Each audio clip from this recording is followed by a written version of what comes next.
My name is Neil, my pronouns are he, him, and I am the creator of Fey Earth, an indie TTRPG set in an alternate 19th century Earth where all the creatures from folklore and fairy tale are real, have always been real, and live alongside humanity.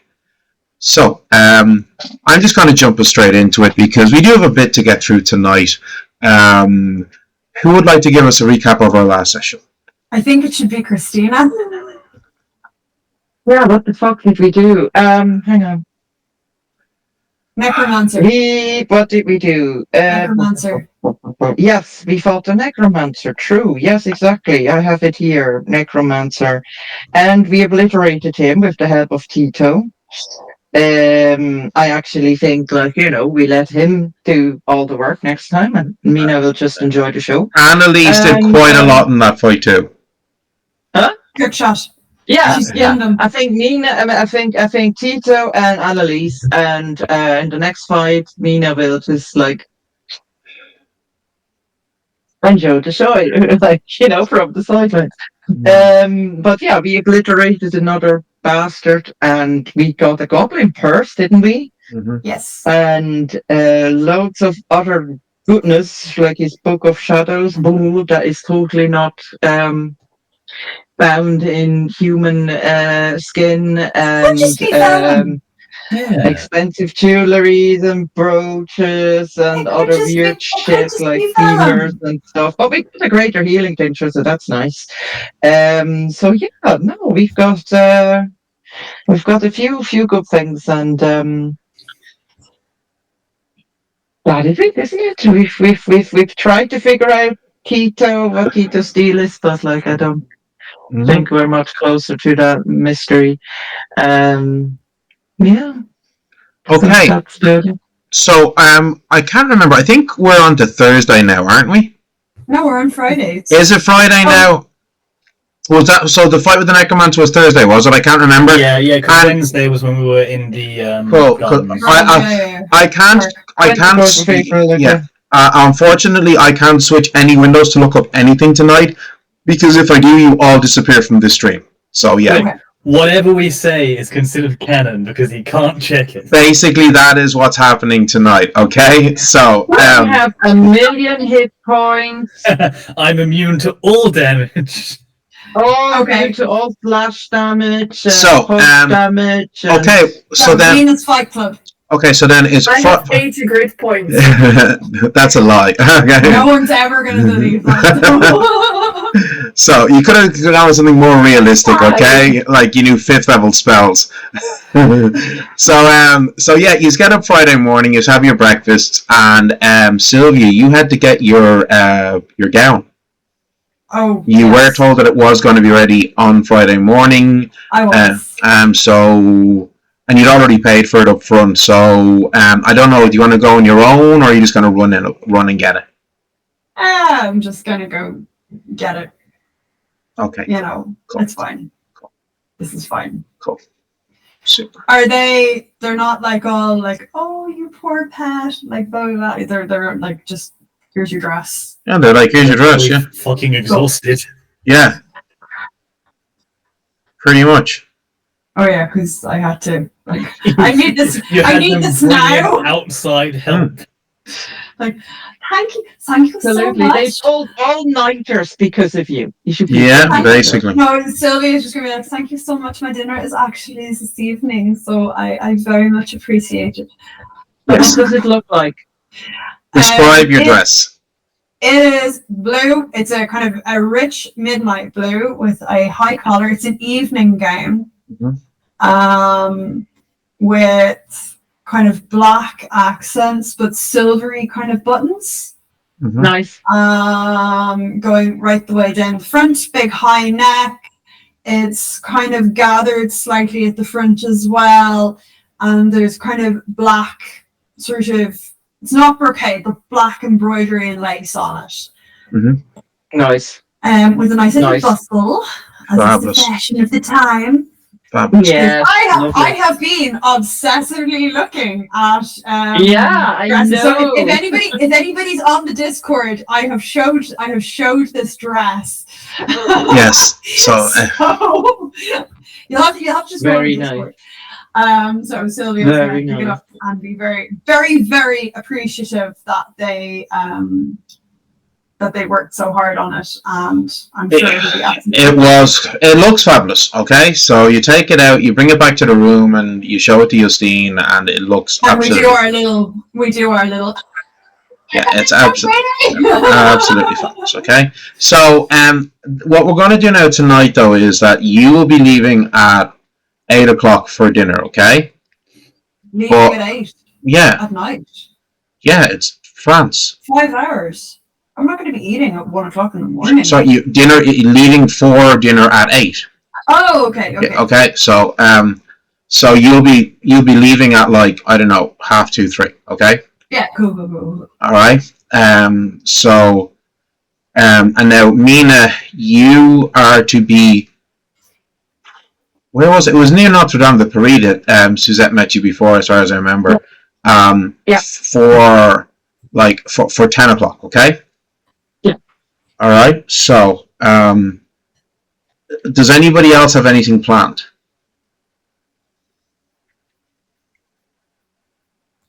I think Annalise would probably just like double, triple check that, Sylvia's feeling confident with the dinner knowledge. So just like a last whistle stop. Like It's okay, gonna be fine. I mean, yeah. Lorraine knows that I am not noble. I think I would assume that like Justine and Yeah. Sylvia were while they were eating food together or anything, Justine would like make sure that Sylvia does everything according to the etiquette. Yeah. Mhm. We would be Yeah. sitting downstairs in our like apartment. Yeah. And Of course. Justine would be like, no, Stop. you do this. Yes. Yeah. Don't do it. Annalise will just turn to Justine like, has she been putting her hands on the table? Good. Okay, good. Pops, lovely. Good. Mm. All right. Well, as long as you don't walk in and sit down on her lap, you should be fine. I'll try to stop myself. You know, she is very beautiful, but I'm It sure will be hard, I'm sure. I will find the willpower somewhere to not sit on her lap and ask for her to take me on a tour of the castle. That would be nice. Mhm.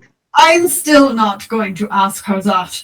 Ah, fair. So Understandable. What a way to go, though, right? well, Show me.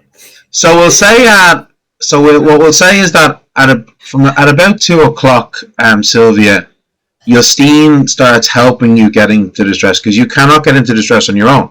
It's impossible. You need help getting in. Okay. So then, it takes over half an hour to get you fully into it. Because Well, I know so I've never helped somebody dress in Victorian wear, but I have helped somebody dress in Tudor yeah, wear, Tudor. and that took 40 minutes. Yeah. Yeah. So this would be similar. Obviously, undergarments and stays in Tudor period are quite different to corsetry of the 19th century, but it's still actually a very good comparison. Okay, a lot of lacing. There's lacing. Yeah, and lots of flowing, lacing. Yeah, absolutely. So by about 2:45 ish, you are now in this fabulous gown. All right. I'm so weirded out by my reflection right now. All right. Yeah, you look stunning. You actually look so beautiful. All right. Oh. And Justine helped you with your hair and What do you do with stuff. your hair? Yeah, what do you do with your hair? Justine would have fancified it for me. So yes. Well done. Okay. Justine would.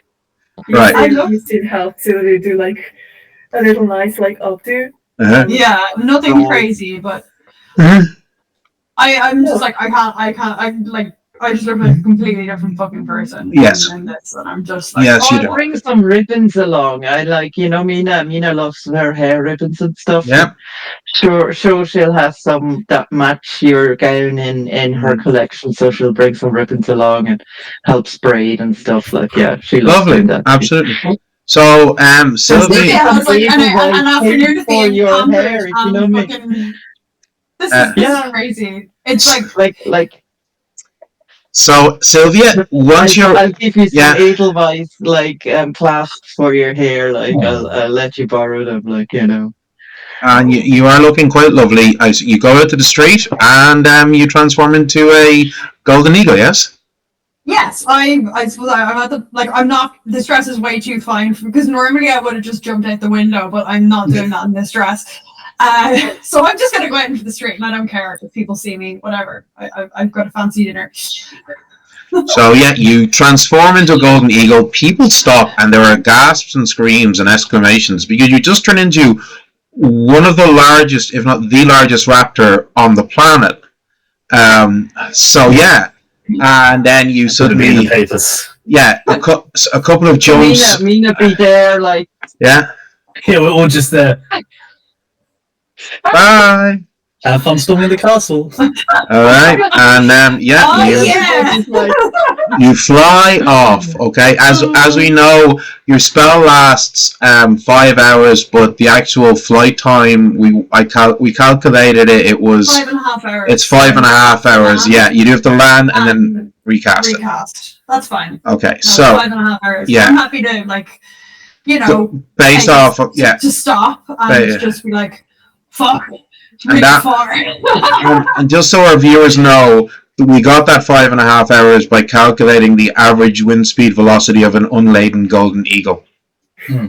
So Which is yes, a calculation everyone should know. absolutely. So we are now going to do another time a jump. European golden eagle, or now I'm. Yeah. So very important question: European, for fuck's sake.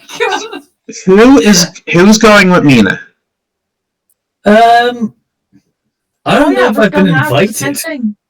I don't know about we went to the bar. I don't even know about now the and say playbook. do you guys want to come along? Like I know Sylvia is going, but if you have nothing better to do, why don't you come along? What what are you Justine would doing? hate it. Justine would absolutely hate it, but she'll be like, I'll go. You don't have to. I feel like is it worse to be there and see the hurting, or is it worse to be not there and have no idea how bad it is? I It's also going to forgot be to worse in cast my a head. sword, I so see. You did.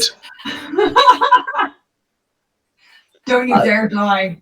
I don't know what they've cooked up for me this time, but last time it was good fun, Right, is there risk of death? Is there, Mina?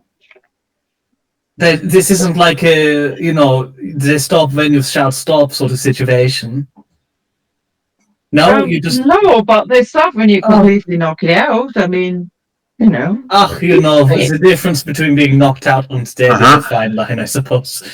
Okay, but like it's fun, I suppose I mean, I really hope there is no freak with a mechanical freak arm, but otherwise it'd be fun. Justine, I said to you about going just to stop the fears in the mind. Now I have to go because of the fears in the mind. So yeah, I think Especially if there'll be any freaks with mechanical arms. I can't wait to step foot inside the establishment again. I did not get my Looking cat. forward to it. Fun, to cheer me on. But yeah, we will be your supporters. Do you have fans? Well, there was this rich guy that really liked how I knocked out this tall fucker they gave me last time to fight. So I don't know, I suppose there might be some, but I mean, I only had one fight and then I had to leave. Okay, So, do you have I a don't know, do you favorite remember color? me? Anything like that? Any favorite color, pattern, anything like that? Not really. I'm just, Okay, if I were to wave a color for you, what would you want it to be?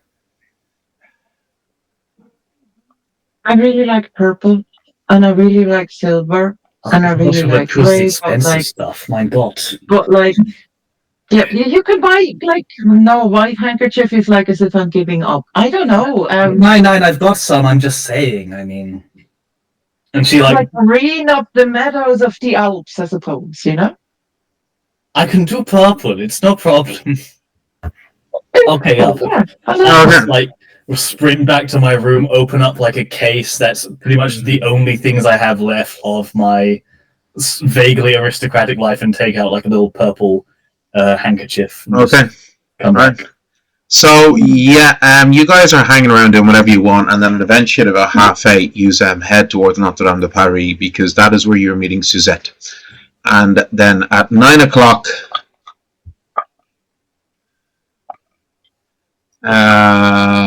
you all hear a sound. It says, "Oh, you're here? Excellent. Oh, you brought friends." And you turn, and this tiny little figure. Okay, she is like super small, like less than 150. Okay, centimeters, like less than 5 foot tall. Okay, but kind of pretty, black hair, very like in kind of curls. And like these large golden coloured eyes, so she's fey touched, but and obviously goblin lineage fey touched. Okay, she says, "Well, When I go, Suzette, those are my friends, Annalise and Justine. Annalise and Justine. This is Suzette. Let's go. Wait, let's go. Come on." And so she yeah. Well, it's good to meet you all. yeah, so she leads you guys down along down some steps down towards the Seine itself, and then you walk along kind of like an embankment, and then into an opening of a sewer, and but it's not like full of a lot of water. It's quite easy to step to the side, and then after a couple of 100 meters, you then find yourself coming into the tunnels of the catacombs, which she leads you through until you find yourself coming into a very, very large open cavernous space. Okay, it's a good like 25-30 meters square approximately, with some pillars in it. There are benches and seats set up around the central square area that is loosely marked out. There's no like posts with rope or anything. It's just kind of marked on the ground. Okay, and there are quite a lot of people here. There's anywhere from 60 to 100 people here, all very well dressed, mostly men, but some women, all clearly people with money. And you do see there are two men currently in the ring, swinging away at each other, quite large bruisers, lots of cheering, and you're seeing lots of money exchanging hands. There's clearly quite a lot of betting going on here. And Suzette turns and says, okay, so you are next, and then after you, the last fight will be the champion. If you wish to stay around and watch that, by all means you can. But yeah, just wait for it to be called. Okay. This is considerably less. I was going to say seedy than I thought it would be. Oh. Look at what they're doing there. Like look, they're using their feet as well. It's really cool. I really want to learn this. Justine doesn't say anything, but she disapproves. Yes. I can just feel that this Yeah, just the waves of over from like. that. Like yeah. So the two guys who are fighting, they're both quite tall. They're both quite big, and one has got a very thick kind of beard coming down, and the other's got a bald head and thin mustache. Okay, and eventually the guy with the bald head lands a really heavy punch on the other guy, and he stumbles and he drops down, and he's not getting back up, and he is declared the winner. I just clap politely. Oh, there's a lot of cheers. There were a lot of groans and like shouts of anger and frustration from the men who obviously bet against him. But you know, there's no complaining or protesting or anything. The people here are well used to this, you know. Yeah, polite. Lovely. Yeah, exactly. So, out comes Monsieur Auclair. You obviously know him, Mina. I don't think the rest of you. I can't. Annalise, he was the guy who was there when you went to that. Yeah, bar. I think I saw him for very briefly. Yeah. So you have previously met him very briefly. You were mostly focused on not touching any surfaces while you were there. Yeah. So so average height, slight build, dark hair, kept well combed back. Quite a handsome man. Round face gives him a certain boyish charm, and he's extremely well dressed. He's wearing an expensive dark coloured suit, and he has a very expensive, highly polished cane, which he's twirling around his ears. Mademoiselle, Monsieur, ladies and gentlemen, well, wasn't that a wonderful fight? And now we have a special fight for you now. It's been a few weeks since she was here last, but she surprised us all. The tiny little fighter from the soaring Alps of Switzerland. And I can't remember, did you give him your name? I think you did, didn't you? Did. Yeah. We have Mina Zweizig. And you're being asked to, like, you know, ooh. Yeah, I'm okay. going into the ring, like. Yeah. Just go like. Yeah, and there are quite a lot of people laughing when you walk out into the ring because you're tiny. You are absolutely tiny. Okay. I scan the crowd for the people laughing and go marked. Yeah. Marked. So and then he says, and you know, back for his third fight in a row, 2 victories, 1 defeat. Okay, the Butcher Blanchet, Francois Blanchet. And you see this guy coming out. He's kind of average height. He's bare-chested, okay? He's wearing a pair of heavy workman's trousers. Average height, but he's very, very strong build, okay? Like he's not massively muscular. Think similar to a gymnast's kind of build, you know? A very, very strong, very well developed muscles. Yeah, no, not like not wiry, but like just like muscular, but not huge, you know. Yeah. Like bodybuilder. Yeah, not body, but like but gymnast muscular. Okay. And he comes in, he's kind of swaggers, and he's looking down at you. I know he's average, but compared to me, that's the thing. He is average height, but compared to you, he is towering over you. Okay.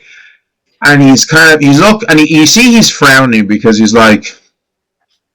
He looks at to shake as a good fight, like wish you good luck with. He takes your hand slowly, and he's not doing anything. But like he's clearly not happy with this. He says, "Okay, just remember what percentage I get of the purse, right?"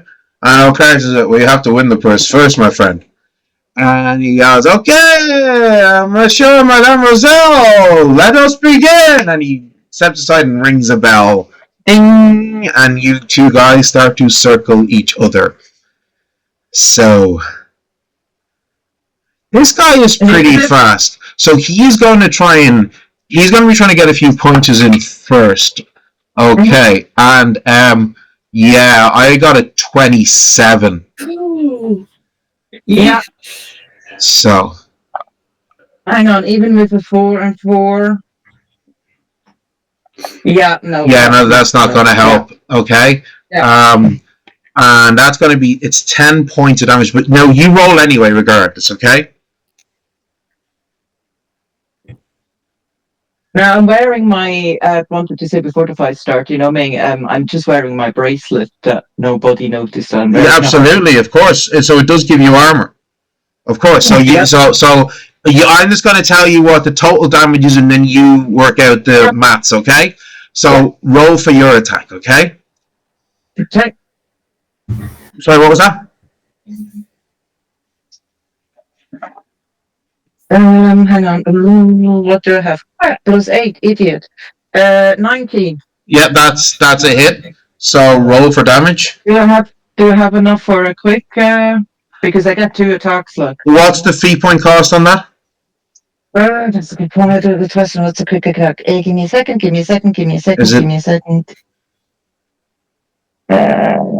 Just 4 fee points. Okay, what did you say your total roll was? 19. That's not going to be enough to get in the quick attack. You still got the second attack? Oh, you still get your second attack. Yeah. You still get your second attack. Oh, okay, and he will get another attack on you, by the way. So another 11. Total? No, like I rolled another 11, so it's 19 again. Oh, okay. So, okay. Oh, and for his second attack, I rolled a 21. I will dodge that. Actually. You can parry that, yeah? Yeah, I can dodge that. I can parry. Super. So roll the damage for me for those 2 attacks. What was his damage then? Like he got in the first hit. 10. 10, but it's 5 for you because of your armor. Yes, it is. Yeah. So okay, cool. So roll your damage for your 2 attacks. Yeah.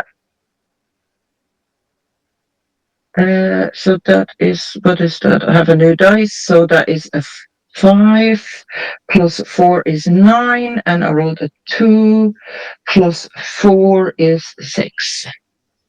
Okay, so the first round of the match, okay? There's a lot of circling initially, trying to weed each other out, okay? He goes to throw a couple of jabs at you, but you're dodging and you're ducking, but he's getting to see how you're moving, okay? He's getting your pattern, and after a couple of feints, he throws out what you think is a jab, and then as you go to dodge, he comes around and clocks you with this really heavy uppercut right on the jaw. You go stumbling back, and there is a cheer from the crowd, but you quickly getting back up, and then you close in on him. Okay, your first shot being a really heavy punch to the chin, and then that gets him well. And then you get a hit in the body. But he's quite muscular, so he absorbs a good chunk of that, and then he goes to swing it. When you go low, he sees that as opportunity, and he goes to swing you another punch. Would you bring your arm up and block that effectively? And this first explosive round, which, lasts about like maybe 60 seconds, and it's just like, and you both step back, you're like, okay. All right, and you're getting a feel of this guy. He's getting a feel of you, and it's like already his expression is changing. He's like, okay, she may be small, but she knows how to hit. She's got some skill. Where if you fight here, where if you go. When a fight starts, you're always gonna get that first bit where you're kind of trying to feel the other person out. So you're see, like, okay, they move. How much do they know? Second round, his first attack is a miss. It's only an 11. So you roll your attacks for me now, will you? That is a 16 and 16 total, or your roll? 16 total, yeah, and that's going to be a miss. A 15. So both of those are a miss, but then he gets his second attack against you. Oh god, no, that was really bad too. So the second round, you are both swinging punches at each other, and a few of them do connect, obviously, but nothing that's causing any significant damage. He tries on 2 separate occasions to throw really heavy haymakers at you. You drop down easy to dodge one, and you bring your arm up to block the other one. But then when you go to swing at him, he's using his extra reach against you to keep away from the first punch, and he actually is able to grab your fist on the second one and shove you back. Neither of you have really done much to really affect each other in the second round of combat, okay? And you're both already getting tired, okay? Because fighting is physically exhausting. It is, yeah. So, third round of combat. His first attack. How many rounds are there? Well, in traditional pugilism, I don't know what the record was, but 60 to 70 rounds was quite common. 19th century pugilistic bare knuckle boxing, anything below 30 rounds, people would complain that it was a short fight. Wow. Fuck me. Yes. So remember, a round is pretty short. It's like ba ba. A round is like ba ba ba ba ba, and then it's over. So it's In the Olympics, women's boxing in the Olympics is I think 3 rounds, and men's is 5. I think. Yeah, they want the other ranks. They want it long for the entertainment value. So the first attack for him. Well, his first attack is an 18, so you can parry that. Mine is 19 and 20. I don't need to parry it. Oh yeah, that's right. Super. Okay, so you got a 26 in the first roll, yeah? Yep. So then you can activate quick attack. Ooh. Because I know you're trying to do that. I got a nat 20 for the second attack. Okay, cool. Right. Just give me the quick attack. Let me just roll that as well, please. Oh, shiza. I rolled a 15 plus 23. Just give me 1 second. Yeah, so that hits. So those 3 attacks are all going to hit. Now just give me a second. Critical hits. Okay, here we go. Sorry, I'm having to use my phone for a lot of this. So he is going to get his second attack. Oh no, that was terrible. It was an 11. So roll the damage for your 2 non-crits to begin with. Okay. Okay. That is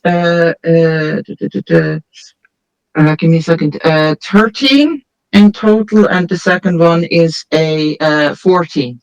Oh, good Oh my God. god. Mina, what are your mods with your fists? That's a Is it a D8 or a D10? Your roll. D8 plus.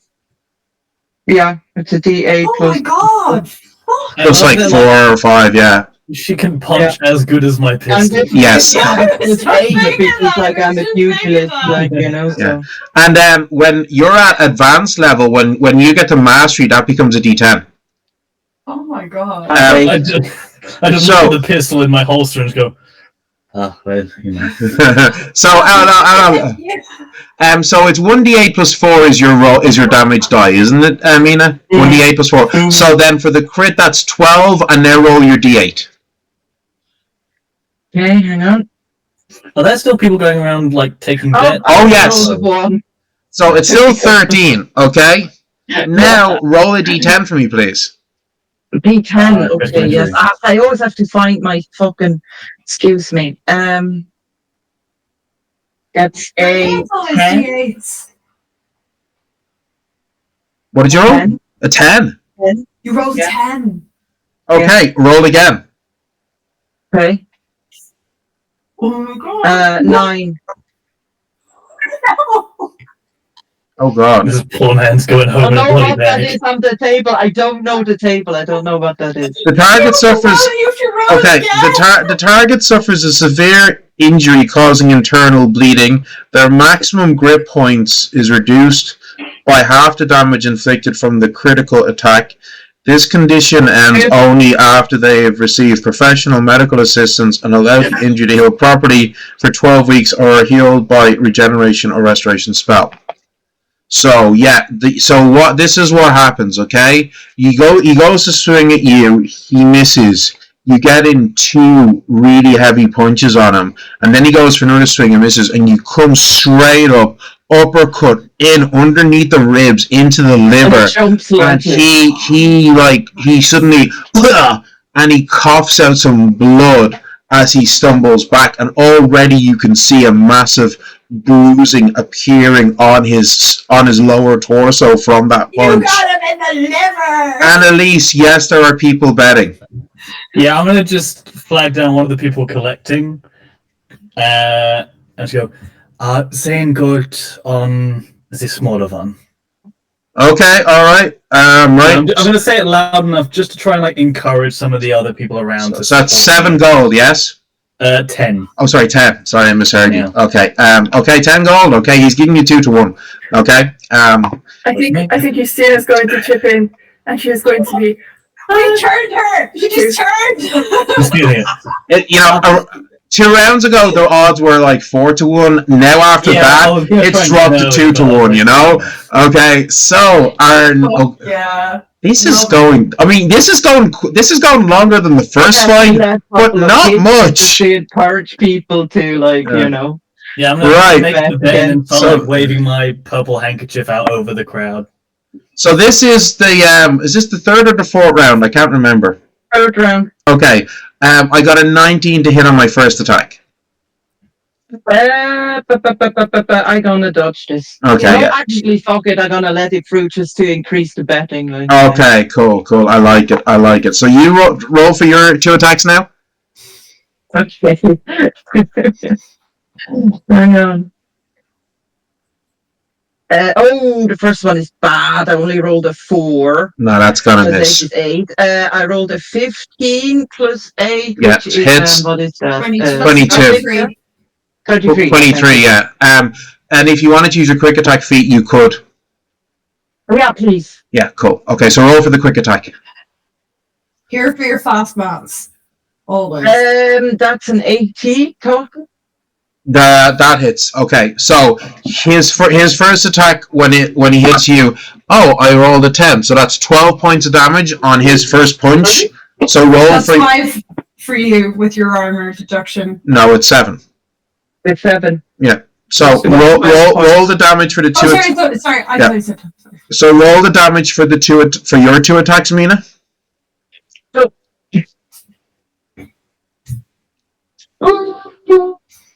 that's not as great. That's 2 sevens. Oh, no. Like a 3 or both. Like I rolled the 3 or both. Like so. Okay, I so rolled 14. Okay. And now he gets his second attack for the turn. My quick attack? No. That was Sorry, including I your quick didn't hit attack, the yeah. Blunderbuss. Sorry, I forgot. But his second attack misses with a 15. He's pretty badly injured at this stage, okay? Yeah, So I'm going to say there's another like 4 or 5 of rounds of punching back and forth, okay? You lose maybe another 10 grit in total from that. But Perfect. you're like, Annalise, you beginning to spot that Mina's letting him get hits in. She's letting this drag out.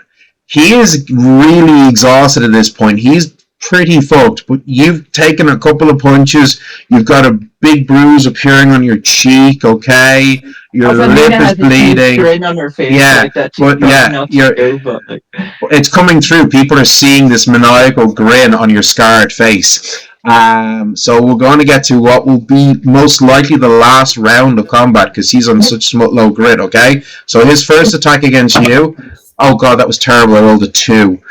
Completely misses. His blood. Even let that through. Yeah, he's got his blood pouring in his eyes, and he's swinging wild. He can barely see where he's going. Roll to attack.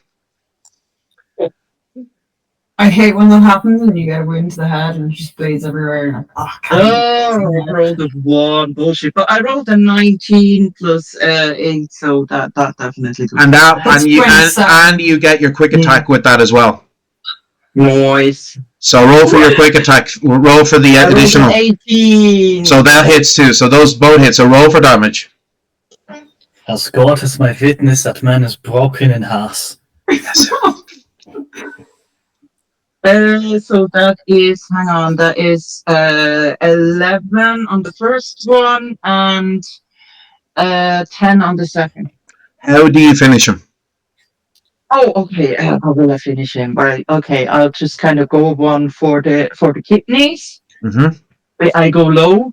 Mm-hmm. love a and good hit rabbit the punch. kidneys, and then I'll kind of go one right up on there under the. And when I connect, I slightly like my feet actually leave the ground, right? So I'm like, Okay. Phew, like a little rocket. Yeah. Right, Oh, and then okay. when you do, he goes flying back, and he is out cold. And there are cheers all around. So Annalise, you bet 10 golds, didn't you? Yeah. And Justine, did you go in on that wager as well? Yep. How much did you bet? I'd say tenner as well. So you both win back you get back your 10 plus an additional 10. Okay, okay, and you kind of stumble back, Mina, to Annalise and Justine. Somebody hands you a beer, and there's like people slapping on the back. Yeah, Congratulations, Nice. well done. Face You of know. the blood, like, you know. Neil, can I go and hang out in the Fight Club in Paris? No. Right now? So, right, and then Yeah, your fancy dinner. so then you No, see. I mean me. Yeah, Susie. Not Sylvia. She means actually Susie wants to go to a fight club in the catacombs. Yes, my crazy wife. You do well, like, you know, you do well. All right, so I tried to go and meet up with your man and ask if this was better than the last time. he does briefly come up to you and he does say good job. You let out the fight a lot more, and he kind of jokes, glad you went a bit easier on this one so he didn't drop as quickly. You know, he said, you know. Yeah, I really tried hard, you know. Well, we'll Like see. this guy being taken out on a stretcher. He's being dragged away, yeah. And he Yeah, says, like- and he goes, anyway, I am back to work. So, and he comes out, mademoiselle. Who's this champion? Yeah, and now we have the final fight of the night. The challenger, Pierre Guidet. And you see this massive brute of a guy coming out. He's like 2 meters tall. His neck is like thicker than Mina's leg, you know? Huge, bulging arms. Is he human? He's human, but he looks like a feckin' ogre. at his This neck. guy is just enormous, okay? Well, like, I know guys like that, so Yeah. yeah, fair enough. Massive, huge biceps, okay? This huge chest, huge shoulders. He's like and he's got this like beat up face. He's obviously spent a lot of time in fights, okay? And he says, fighting the champion, Florian Chastain. And you see this guy coming out. He's young, early 20s. Tall, strong, well-defined muscles. But he's not a beast like this guy. Sandy blonde hair, square jaw. And he's got like numerous thin scars going across his chest. And you see like the guy, the big ruling guy, he has like simple cloth wraps around his fingers, and you notice that he's got a strange looking kind of necklace, and you're like, is that human ear? Are they human teeth? What the fuck? On the bigger guy. On the big guy, yeah. Nice. But the other guy, he's got a whole bunch of different trinkets. He's got a couple of different trinkets around his neck. He has what looks to be a bear claw and a falcon's claw, and he's got a little like cloth pouch as well, and a couple of other little charms on him as well. And they start, they go to fight, okay? And so they start circling each other, and the big guy just comes charging, swinging with his haymaker punches, and the other guy just drops down, punch into the side, another punch to the other side. He's so quick, he's so fast, and the other guy, the big guy's stumbling back, and he's like, the blonde, good-looking guy is kind of like laughing, and he's kind of bouncing on his feet, and he's pretty lithe, and he comes in, flurry of blows. Your man does, in that exchange, get him with a backhander that clocks him on the chin and sends him flying back, because this guy is quite fast. And then your man just comes in, feints with one hand. As your man brings his hand up, he drops down and there's a punch to the balls with the other hand. And as your man drops to his knees crying, he punches him in the jaw. He falls back, and then there's like a call to the corners. Your man is pretty fucked, but he gets up, takes a minute, checks the family jewels, and they go back in. Another round of exchanges. He's not wearing a box. They didn't exist in 1872, okay? So it's a really interesting fight because, like, the big guy is massive, okay? Like, he's nearly twice the size of Mina, okay? And when he punches, his punches, you're looking at those punches and like, these punches should be doing so much more damage than they are, okay? So I'm going to say all three of you give me awareness rolls. Keen eyes. What's my awareness? Hang on. Not great. With my eye, nothing. Keen eyes. I don't have keen eyes. You only have one eye. 13 is a great roll. Yeah, you currently have a -1 penalty to your awareness, so yeah. I do, yeah. So 10 in total, Justine? 17. 17. Okay, with that 17, I'm going to, it's, an okay roll, but not exceptional. So all I will say is it looks odd. You'd expect the punches to be doing more damage than they are. That's all you get with a 17. Okay? Okay. All right. Now, you do see that your man is actually he's, as well as being fast, he's got a really good defense. He's really good at covering himself and dropping down. And then when he does land a punch, these punches do have way more power than you'd expect for somebody of his size. This fight goes on for, well over 25 rounds, okay? By the end of it, they are both exhausted. And then the lighter guy coming in gets a punch to the jaw, another punch down into the side near the kidney. Your man doubles over, grabs him by the back of the head, and brings his knee up straight into it and just sends him flying down. And he is out for the count. And your man, he's pretty tired, but he there's cheers and people coming up to him, and then you see a trio of women, all in their mid-late 60s, coming up to him. One of them puts a shawl around his shoulders, and another one gives him a drink, and another one starts rubbing some ointment on some of his wounds, okay? Tending to them. And numerous people come in to congratulate this guy, and he's like smiling and taking the congratulations. And then O'Clair comes up to you, Mina, and he says, "Well, here is your takings of the purse from tonight." And he hands you a small little leather bag. Merci. And you opening it up, there's 25 gold in it. Nice. Yeah. Not bad. Not bad for He a says, night's work. This is the advantage of having. Fun. If the longer the fight lasts, the more rounds of betting there are. The more rounds of betting, the more money I make, the more money you make. Fantastic. Yes. Okay. And you Look over at me and go, remind me to come and bet on you more often. Yeah. Favors for the next Friday ladies. again, yeah.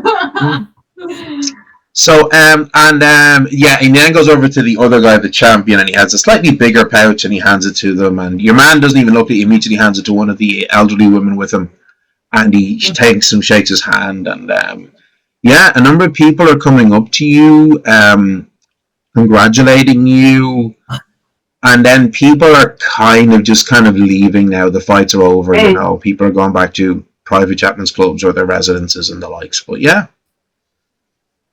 And that's that. So yeah, you're feeling pretty good about yourself. Oh yeah, I'm pumped. And I mean, you did get you lost about, I don't know, maybe about 20 grit in that whole fight. You know, so you did take some hits. Your enchanted armor, of course, significantly helped you. I feel like a cheat, but you know what? Fuck it. I don't think Your you're man there has the witches amulets up the wazoo. I don't think you're the only one using some.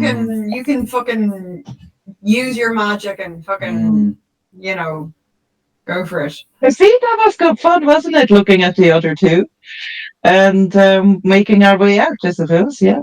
You see that thing? She kind of enjoyed it, but she's like, "No, that was horrible. That was terrible. I don't know why you're doing this." I'm not going to admit that I had fun. So violent. Can I try and spot that Justine actually enjoyed herself? Give me an awareness roll. Fuck. Okay.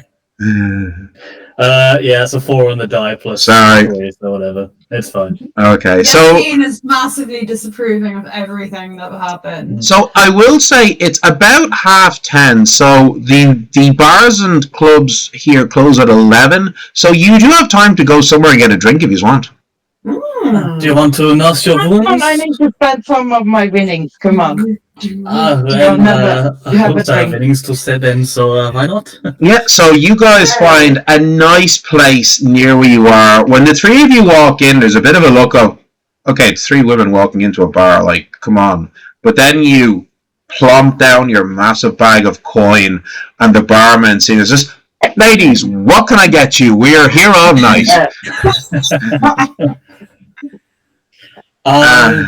3 glasses of the finest scotch. Scotch, all the above, mademoiselle. If we could go. What are you feeling? A little of everything? Everything, sure. Right. I just want to fight. Justine? Justine says she'll have what Annalise has. Okay, right. So basically, rolls up the sleeves. Showing. So we're getting a suggestion to have absinthe. Yeah, So, but I will say, seeing you guys come in with this much coin at 11 o'clock when it should be last orders, he just goes to the front and he just closes and locks the door.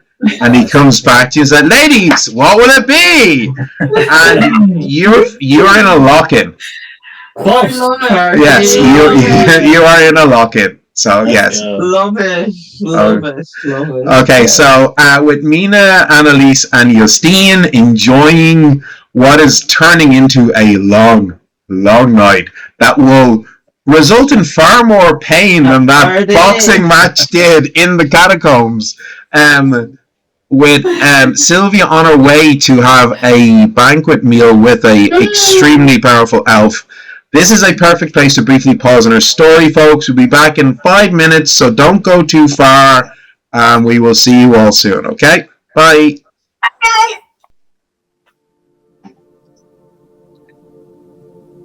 That was fun. I need to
romance time. I mean, polite, unromantic dinner. We'll see what happens, right? Okay, folks, we are back. Can people hear me?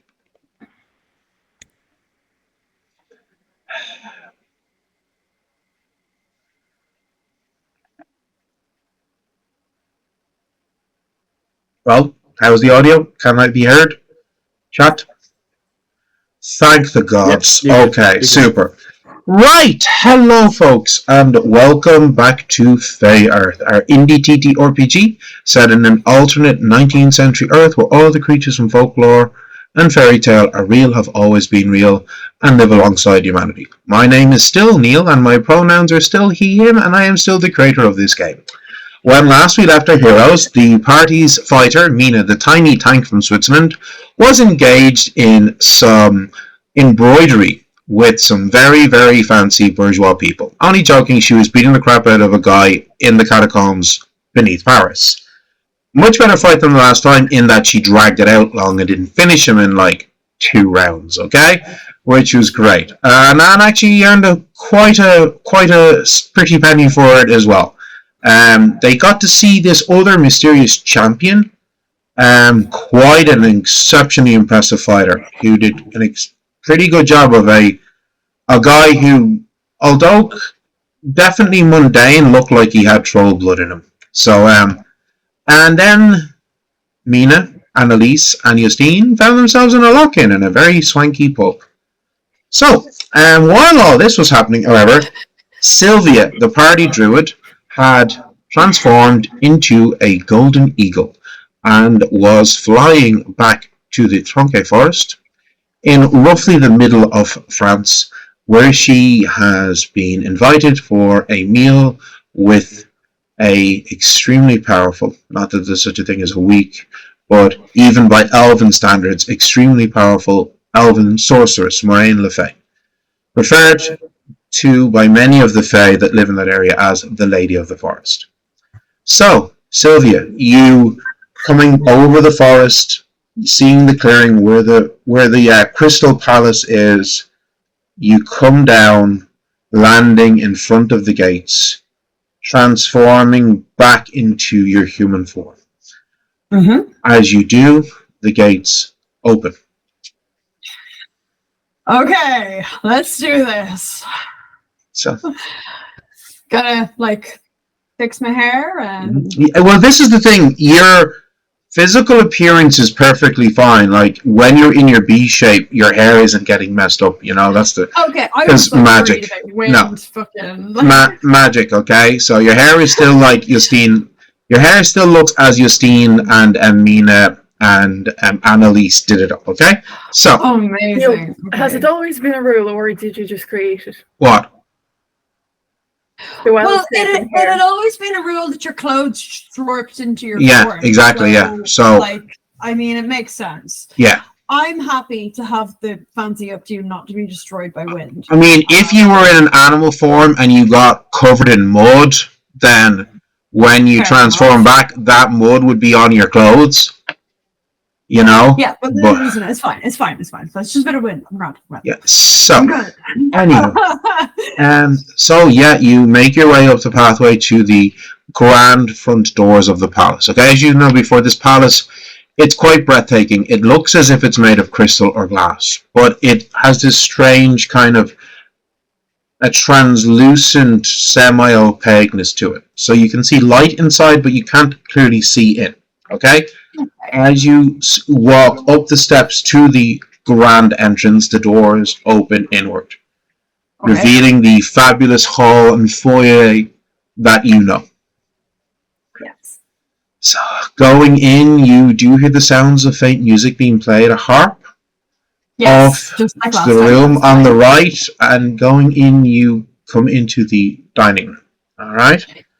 Where you see Moraine, looking as stunningly beautiful as always, sitting in... Actually, Neil, I've got a question. What does she wear? Like, is the clothes she's wearing, would it be fashions contemporaneous with, 15th century or... So, what the elves wear looks like... This is probably not going to...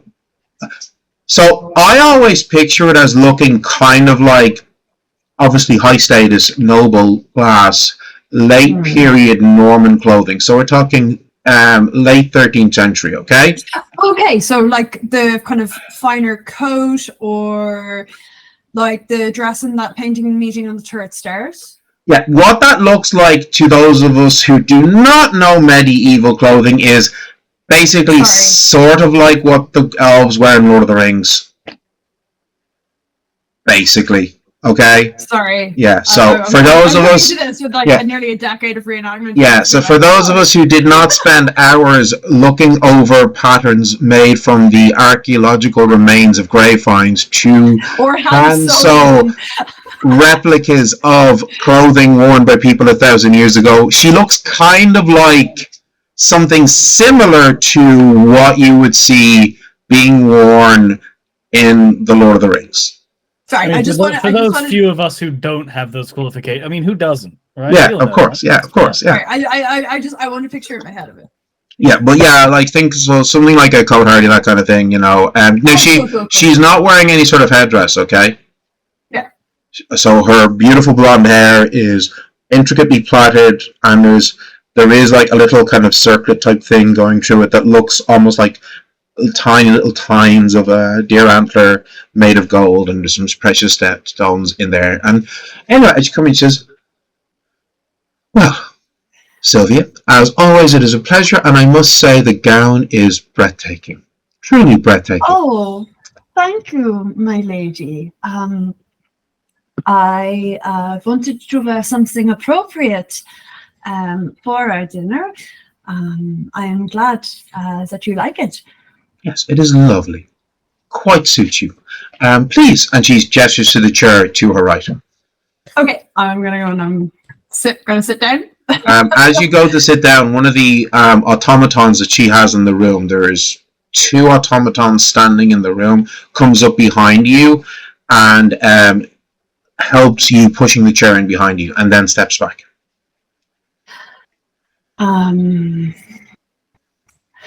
So, how have you been? I hope you have been well.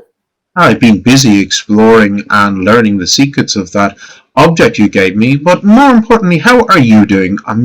My time is quite simple in the palace. You're the one who is outside adventuring.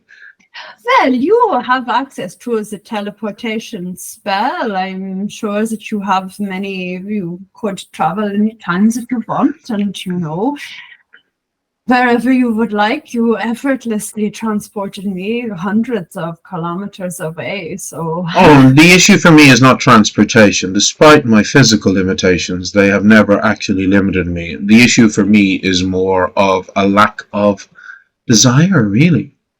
All that I have interest in is here. I have played with the idea of traveling to Arcadia to spend some time with some of my kin, but I did not leave on the best of terms with my parents when they fled during the revolution.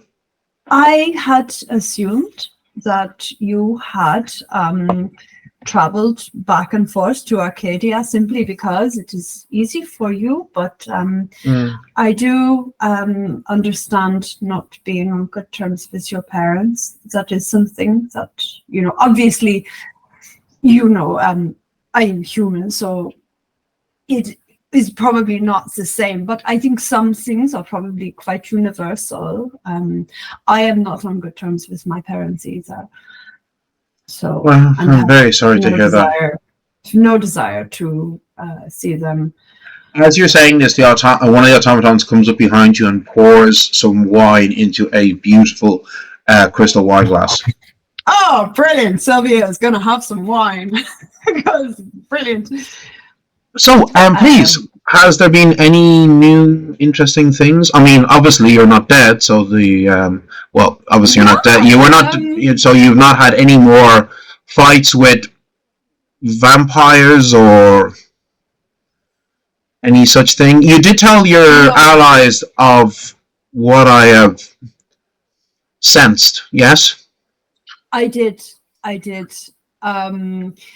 No, we have not fought any more vampires, thankfully, but Well, then Mina, who was also looking for her brother, there was a terrible man. He had been looking to create automatons much like you have, but obviously he did not have your skills. So we actually encountered some of the automatons and we were able to kill them quite easily. Well, it wasn't easy, but it could be done. So I assume they want, anyway, it was supposed to be for the French army. You have soldiers who don't need to eat, who don't need to sleep. It is a combative advantage.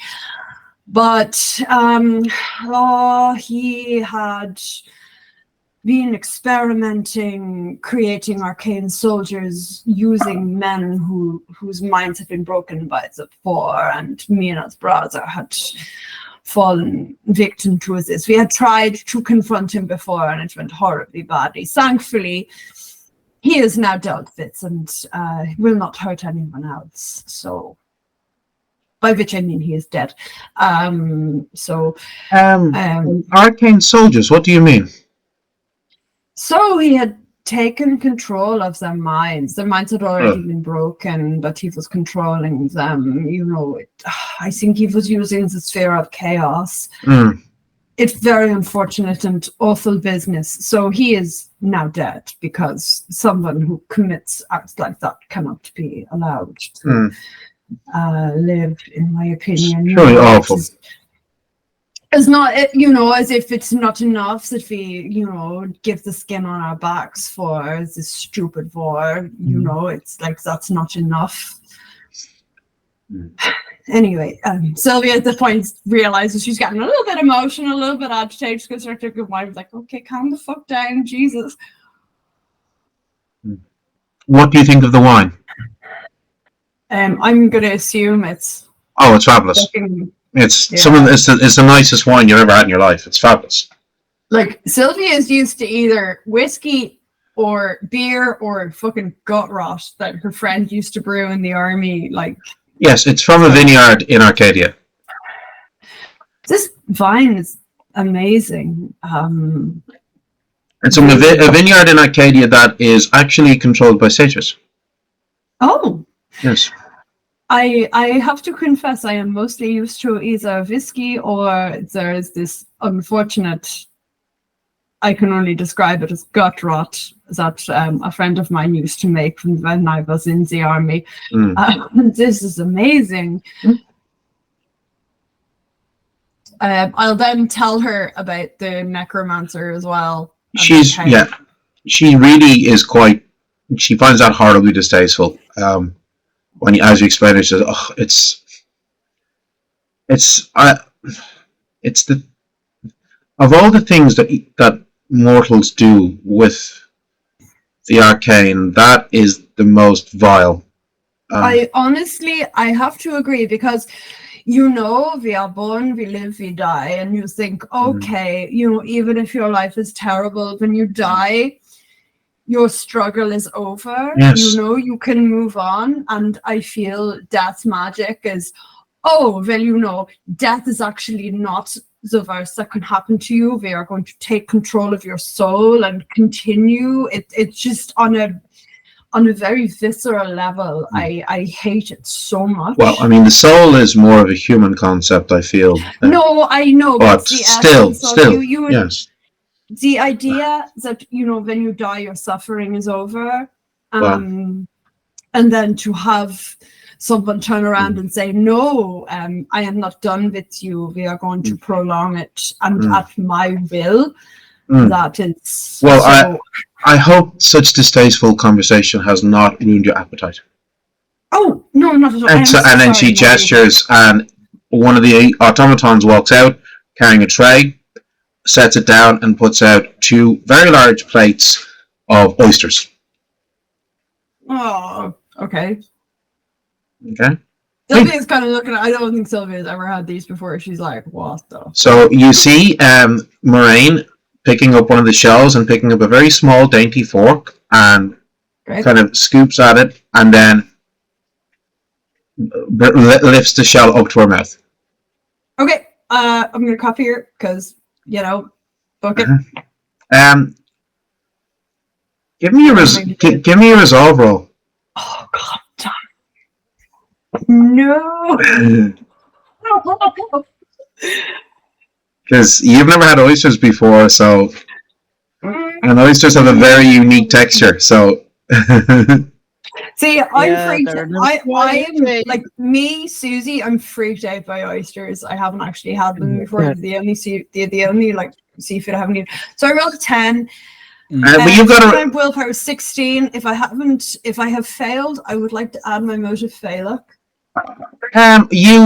you definitely don't vomit. You don't throw them up. But Moraine does spot your expression. He goes, it is a rather unique texture if you're not used to it, but they are quite refreshing. I have never had them before. I am come from quite a humble background in Berlin. I would not have eaten these before. But yeah, they are certainly something new, and I am not going to simply turn something away because I have not experienced it, of course. Wonderful. So, any other things of interest have been happening with you? Apart from battles and death, any other areas in which you've had a chance to do some further exploration or growth? Oh, I do make us sound quite bloodthirsty, don't I? That is not the intention. It is just that when you have these awful people, and I understand. Yes. the catacombs of Paris are already so dangerous. The chances of death and awful things happening to you if you go there are already quite high. To know there is such a man lurking, we could not just leave him there. I understand. So you finish your oysters, and the plates are taken away, and she's like, well, I mean, there is I believe the Druids have a headquarters in Paris, do they not?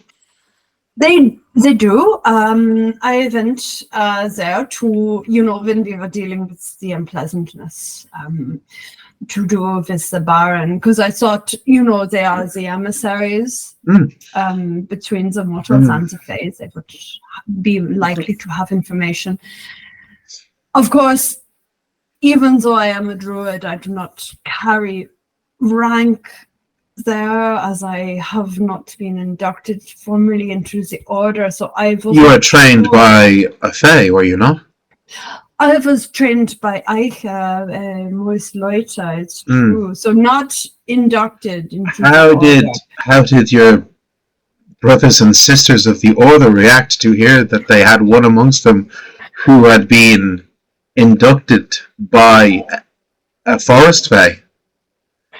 Well, they were actually very impressed. Well, you are a very impressive woman, Sylvia. You may be you may be mortal, but you are a very impressive mortal. Oh, thank you. But no, I thought that they would not believe me. So I was trying to explain, okay, I'm a druid, but I don't have a rank. But I have my OM, and I was trying to explain, that because obviously to the fae, as you know, the magic, it is innate, and even for humans born with the arcane spark, it is not like that for us. We need a focus. So she had learned from the druids how to use the OM. So she had remembered and then taught me. And they got the... As you're saying, so the arcane automatons come with the second course and put down 2 bowls of soup. And what is the soup? You take a spoonful and you're like, oh, this is lovely. And you're like, is this... it's a nutty soup. Okay? And it says, yes, it's pureed chestnut soup with truffles. Oh, it is amazing. It's really amazing. It reminds you of some of the dishes that you had when you were living in with Aika in the forest. Yeah, we would have eaten a lot of kind of chestnut. And Yeah. So it's quite lovely. it's all like wholesome vibes from my mom. No, the Archdruid, he seemed to have some ridiculous ideas about someone who was chosen or something. Well, I mean, That's quite. I do not know if I believe in such things. Humans like to tell these stories, I think. But at the same time, and while I do not believe in the idea of chosen, I do think that there are certain people in this world who do have a path before them, fate, if you will, that is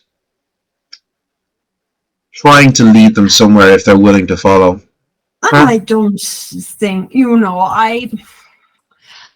I fell into a grove dying of an infection. Oh, well, that's I one. don't think there's anything more to it.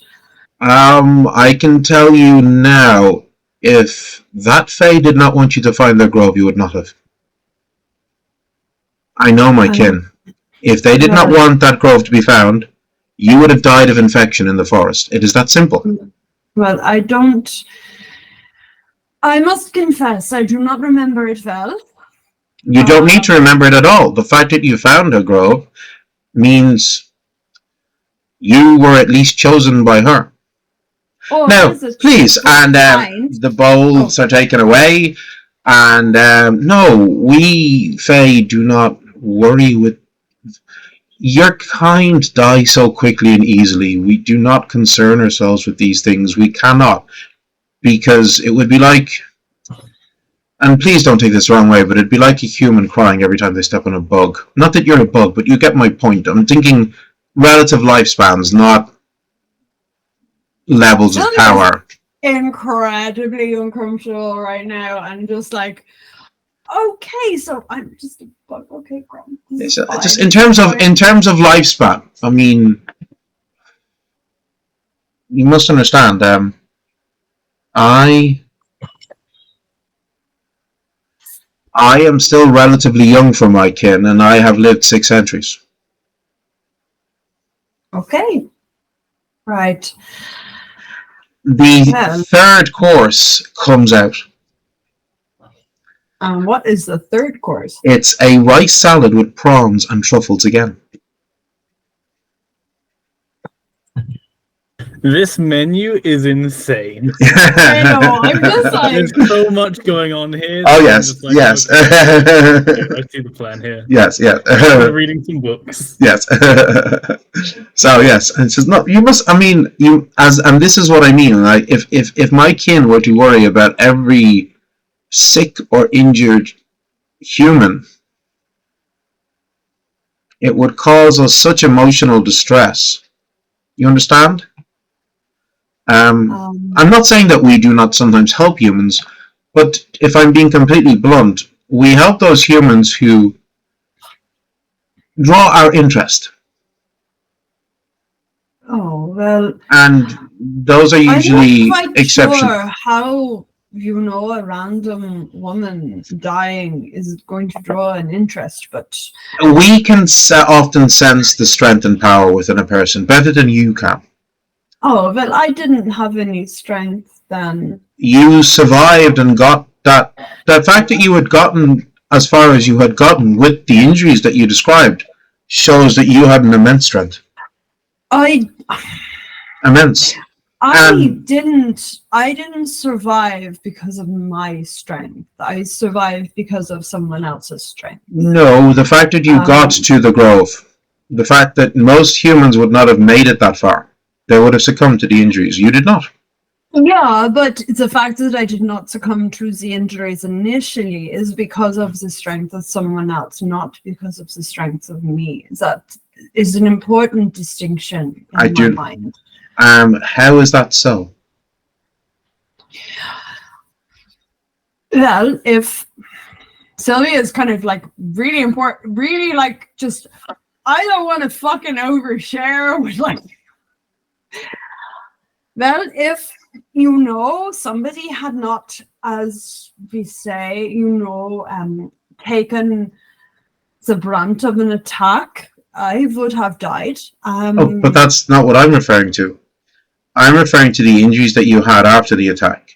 Those severe burns on your body. And the infection that would have caused would have killed most people. It not only did not take your life, but you had the strength to escape from your hospital and travel into a woodland where you found yourself in the grove of a magical creature. That took immense strength. Now, please, if you would, and your balls are taken away and the next course is laid out. I'm sorry, my lady. I do not mean to speak about undesirable topics. It's not undesirable to me. What are you talking about? Oh, I thought maybe I might be. Sylvia, if I may be blunt.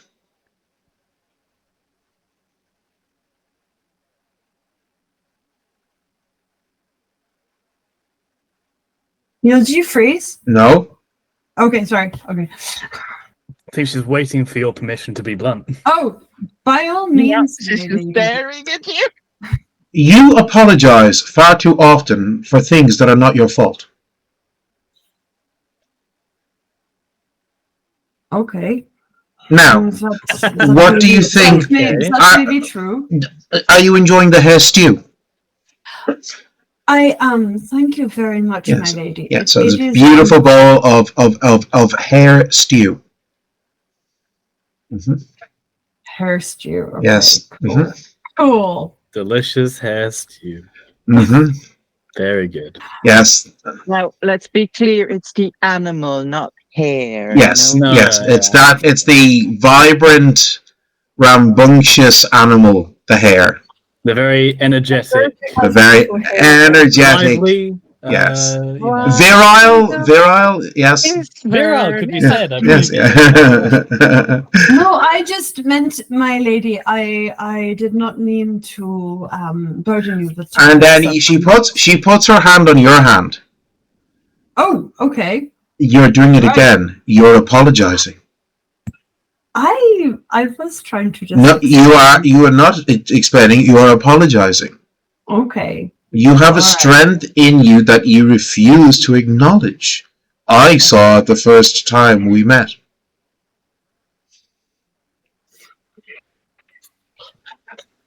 Okay. Well, the fact that I have survived this far. The fact that you survived against ever escalating obstacles, the least of which would kill the average human. Well, it is not just my strength, but also the strength of my friends. I do not doubt that for 1 minute, but that does not in any way detract from the fact that you have immense strength too. Well, thank you. This is me taking a compliment. It has been said to me before that I need to learn to do that. So this is me trying to learn. Good. And she gestures for the automaton, and the bowls from the stew are taken away, and then the fifth course is laid down. I know I need to ask you a very serious question. At this stage, how many glasses of wine has Sylvia had? Oh God! Because we are on to our fifth course. Oh, Sylvia's been kind of like, anytime Moraine has said anything about, oh, you're really strong, Sylvia's been like, chug, put it down. And this is the thing, every time you empty your glass and put it down, the arcane automaton is immediately back and has topped it up. Oh God, Sylvia. It's like, you know what? Yeah, exactly. It's like, when you're at a wedding and and they just keep topping up the wine. I'm getting. It wasn't empty. Yes. I'm legit getting flashbacks of our wedding, because I remember my dad actually had to say, fucking calm down because they wouldn't stop. Like Yeah. the second your glass was like had like a tiny bit out of it, they were straight out filling it back. I only had one glass of wine at my wedding. So yeah, how many empty? how many glasses of wine do you reckon Sylvie's had at this age? 4, maybe 5?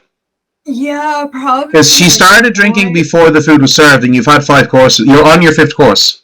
Yeah, Sylvie's probably had about like 4 or 5 glasses of wine at this Okay. stage. So she is fucking like, oh my god, is this really fancy, beautiful woman realized that I'm really Jesus drunk and I don't want Christ, to make is fool of myself, and oh god, she's so So pretty. And the You're gonna be 5th able to fly back, like the you know, 5th throughout the course. Staying the night. So the Here's 5th, how- yeah. United, isn't she? Like, I Yeah. don't know. about it. I The don't the fifth, know. your the 5th course, by the way, is roast beef, carrots, and smoked eel.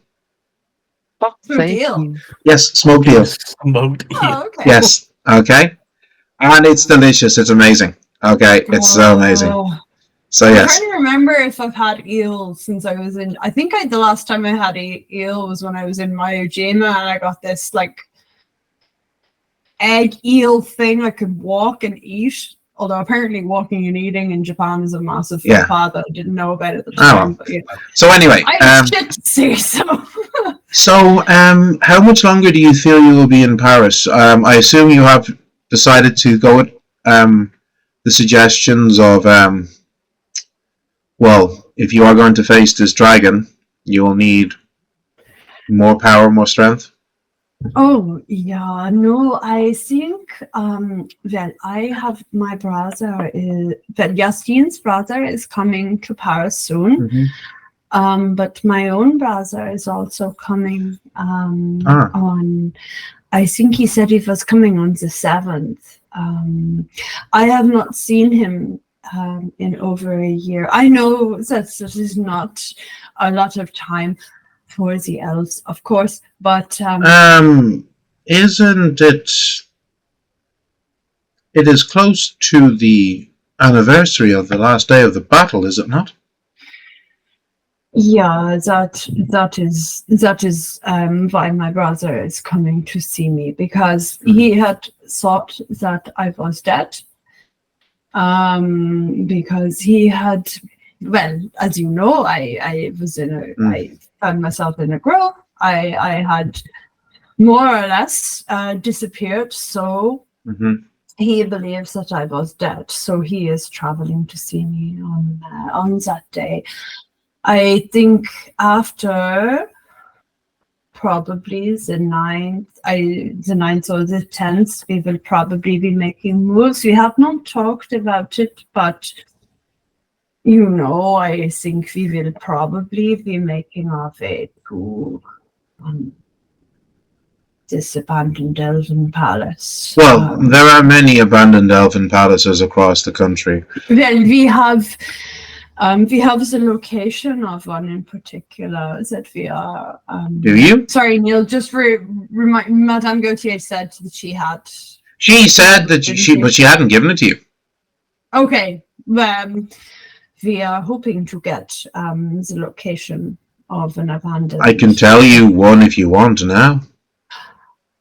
Oh, that would be wonderful, my lady. Thank you I mean, so much. I do not know what you'll find there. But there was a palace quite close to Paris, only about 60 kilometers from it.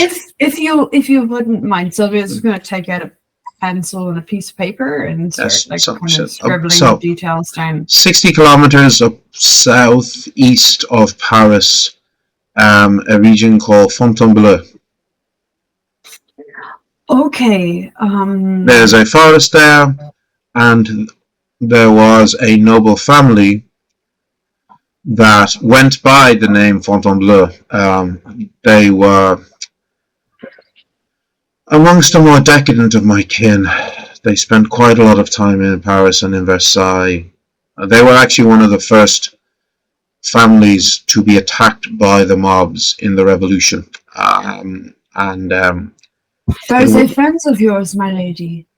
My father would have known them because we all know each other there are not that many of us families in Paris, but I did know them more by reputation than personally, and they were well known for excessive socialization with the mortals, if you will. Okay. Well, back in that time, that is what happened. So, Yes. Please be careful. Please be safe. It will be. You must understand that when my kin fled to Arcadia and abandoned the palaces, these places were not just the homes of elves, but many other types of fae. Like even in my own palace, there are several cadets, for example, that they prepare all these beautiful meals for us and keep the palace clean. There would often be other enchantments, other fae, sentient fae like the cadet, but maybe perhaps creatures. Have you had many more fae come to the forest in the last while, my lady? Have I had any more what? Fae come to the forest with your Some. arcane lights? Some. I have decided to. Truth be told, I have decided to stop using that ritual, especially if creatures like the dragons have returned. I would rather not be sharing my forest with one of them. Oh, well, a powerful elf such as yourself, surely you could just say, "Oh, this is my home. Please do not make your home here." And That is very gracious of you to say, calling me a powerful elf. By your standards, I am certainly powerful, but by my own kind's standards, I am only 600 years old. well, you did say that you were very gifted, so But I am still only 600 years old. An ancient dragon would be a challenge, even for me, on my own. And I would be facing such a creature on my own. You will have the strength of your allies when you face such a creature. That would make a significant difference. Well, it is gracious that you think that, we would be powerful enough by... Maybe not now, but certainly with a bit more experience, and you will gain much experience exploring the palace of one of my kin. Well, having One word. faced a dragon before Yes. on the battlefield, I did not fare well at all. Well, you now have that ring, of course. My friends all died. You. My second family all died. So, the idea of facing a dragon again and surviving seems You are a druid now. You were not then, and you have that ring. She says, pointing at the ring of the Virm. That is an exceptionally powerful artifact. Speaking of which, as she gestures, and the plates are taken from you, and then the final course, the sweets. I didn't want to just start to give me the go. So the sweets come out, and there's numerous plates, a collection of plates, and there is so many different treats on it. You see Macron, profiterole, juice, pain au chocolat, mille fleurs, eclair, madeleine, canal, choquette, and then on another large crystal bowl, there's candied fruits, candied melon, apricot, candied strawberries, cherries, peaches, pears, plums, and candied figs. Oh my god, Mina would lose her fucking mind. Oh yeah, no, Mina would lose her fucking mind, like. Yeah, and Don't eat the Hey, Neil, food! roughly how much of these desserts are I chocolate feel like based? we need to just actually, well, some campaign with Sylvie, we need some cheese. some are of course chocolate based, like the pain au chocolat, the profiterole, and the likes. But then a lot of it is at patisseries And then there's all the candied fruits as well. Yeah. I must say, I do quite love my candied fruits. Have you Don't say. tried the cherries? I have not. Please. And she gestures. So she gestures with her hand, and one of the Okay. cherries comes up, rises from the table, and floats to your lips. Oh my god. Okay. Not the mage hand feeding. Sylvia's like, what the heck?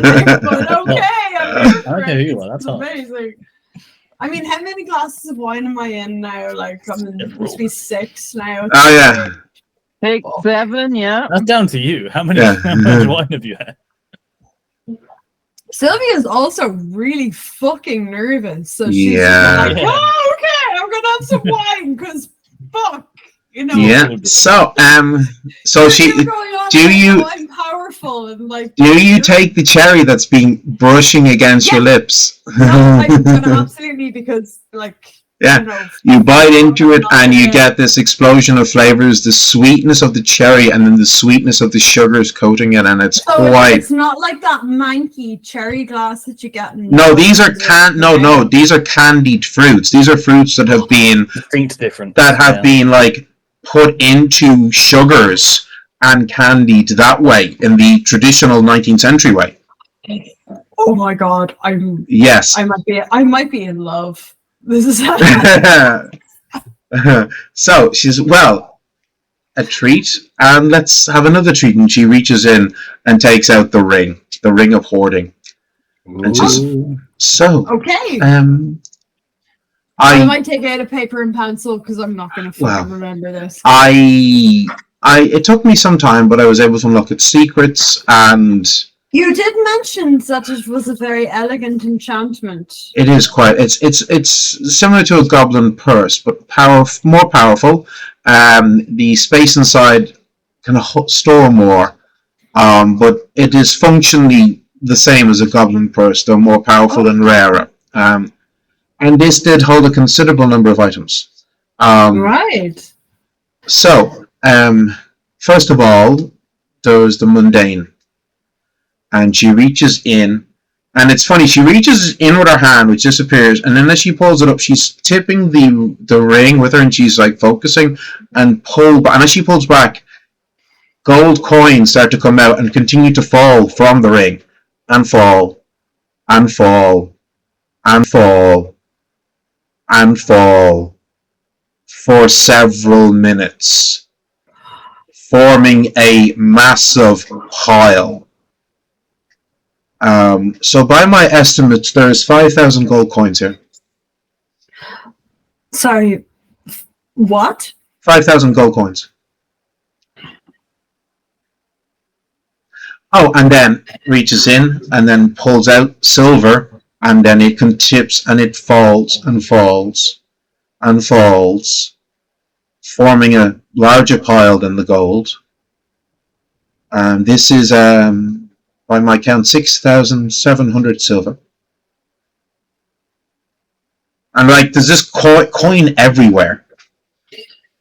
Then reaching in again, she plucks out a beautiful ruby. Okay, it's quite like size of a large marble. Places it down. Reaches in and pulls out a sapphire. Equally as big.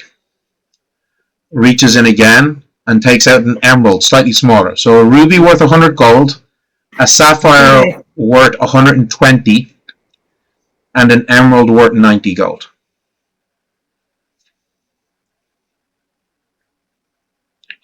Okay. Now we get to the interesting things. Okay. And now she reaches in, and as she reaches in, she pulls back out, the ring it automatically starts to expand, and she pulls out a large, heavy book.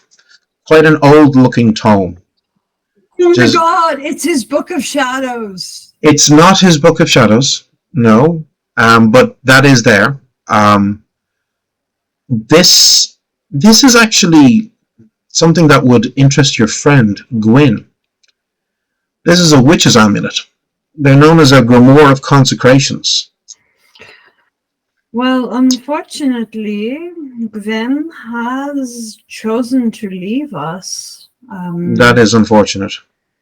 I have been trying to get in touch with her, but I have not been able to because I do not have the the spells of the sphere of twilight to scry. But I'm hoping that if I travel through the druids again, because they think I am interesting, maybe I can exploit that to use their skills. Perhaps. Next item, she pulls out what looks to be some small bronze pieces fixed onto a small leather strap, okay? Almost like a bracelet, okay? This is another witch's amulet, so known as a warrior witch talisman. And then reaching once more, she pulls out what looks to be a seashell. There's a silver disc set into the shell, and you see astrological symbols engraved on it. And this third piece also, another witch's amulet. This one is an amulet of health and protection from disease. Now, these are powerful objects. Their enchantment is gone, however, which means the witch who created them is dead. Oh. But if another witch were to take them, they could re-enchant them and use them as their own amulets. So, if I understand correctly, a witch could recharge? Effectively, yes. Okay. Next, reaching in again, she pulls out a very fine golden ring with a piece of garnet set in it. This is a ring of fairy grace. When you wear it, it increases your speed and your agility and your dexterity. Oh. Then, Well, that is quite amazing. reaches in again and pulls out a long, long garment, a scarf made of silk, burgundy and brown coloured strands of silk. This is quite an unpleasant item. This is known as an assassin's scarf. It's enchanted, and you can use it when you use it to attack a person, it will wrap around their throat and strangle them. Oh. They're very strong, very powerful, quite deadly. Okay. What does he have all of these things, the witch's items? I would suspect that these were trophies he took from people he had killed in his long life. He did not need these objects. He was so powerful himself. So the only reason to keep them would be as a keepsake. The trophy. So he clearly fought at one stage and killed a powerful witch. Well, I am And probably he killed him. I imagine he killed at least one assassin.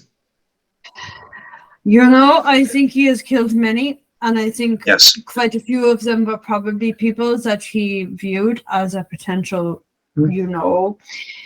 mate or wife or something, and they said no, and so he killed them because well, you know how men can be. It's kind of idea, if I can't have you, no one can. It's kind of. Also, if you live as long as he had with the lifestyle that he had lived, you are going to face and end up in conflict with many people. Anyway, there is more. She reaches back in again, and now she pulls out a sickle, an extremely sharp blade, and a handle made of bog oak, and you can see arcane runes carved on it. This is a rather interesting weapon. It's called a sickle of befuddlement. Wow.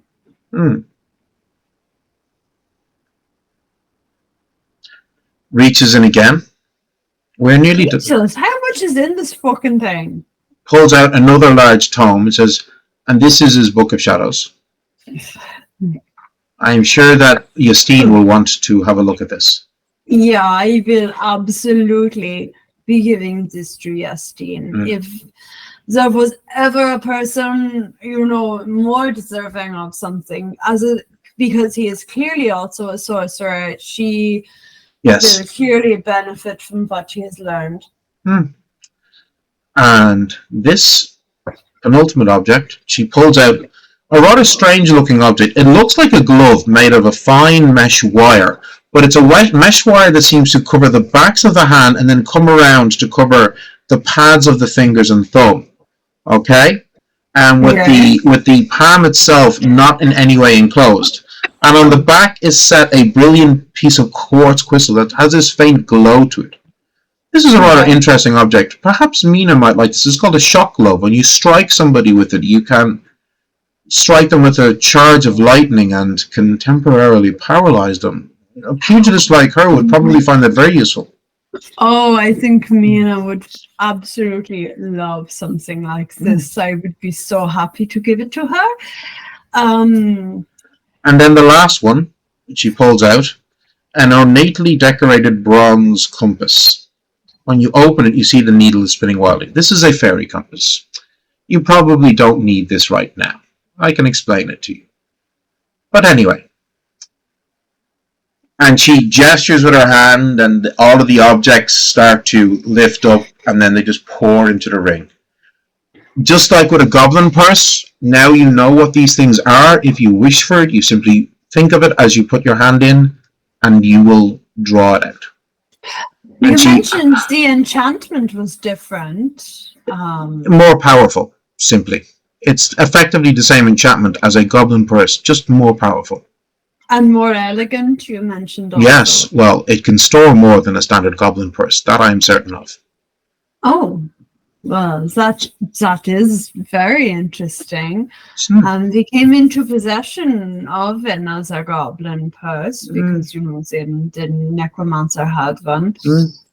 He also had bones in it because, I will be honest with you.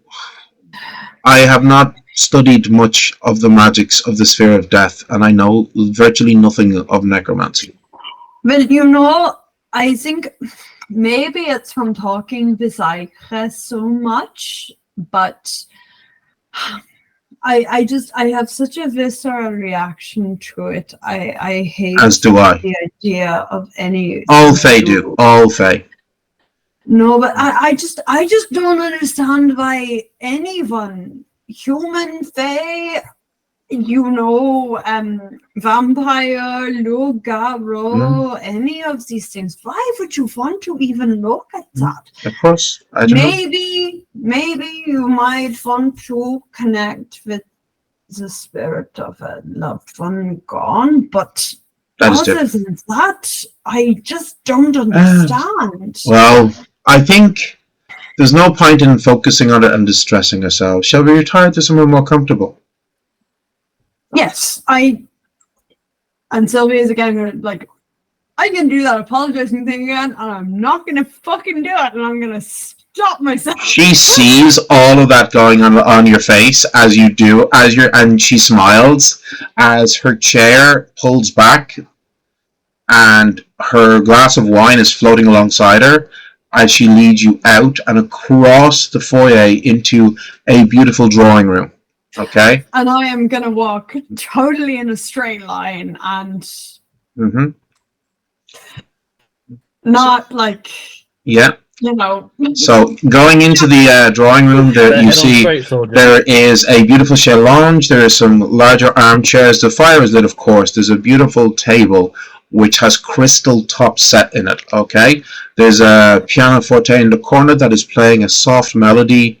And the wood smoke has a lovely fragrance to it as she comes to you and says, "So, I must say, it is so wonderful having your company here this evening.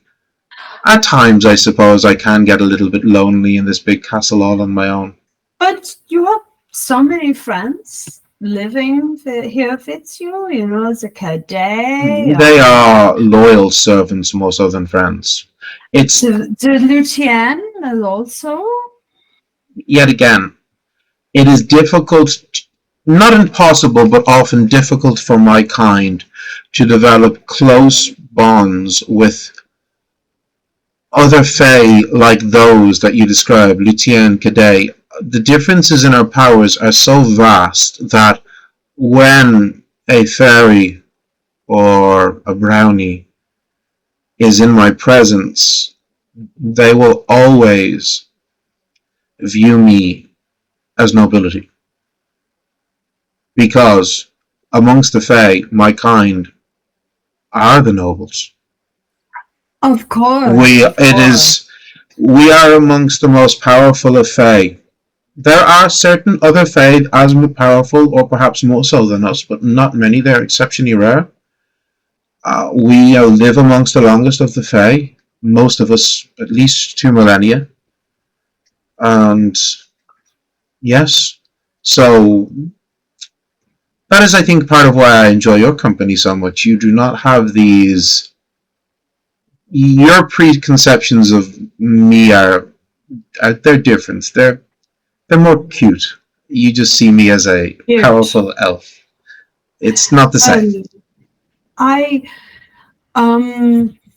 You and your sister aren't the only elves that I have ever met. Well, I and my sister were quite different. Yeah, of course. But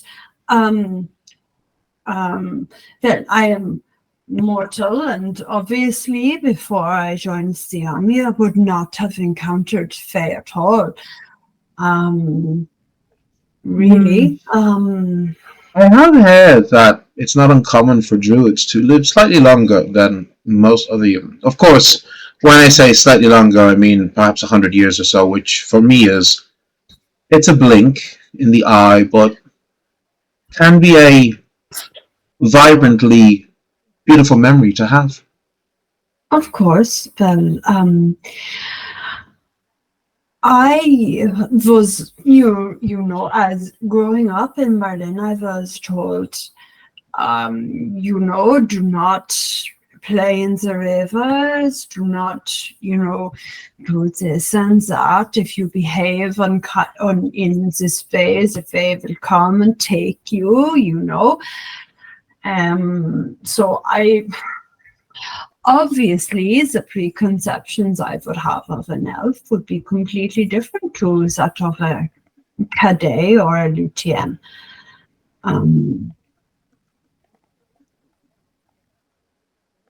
Well, when I was growing up, my family were often trying to hide me away in a room. I was quite a spectacle. As she gestures down at her legs.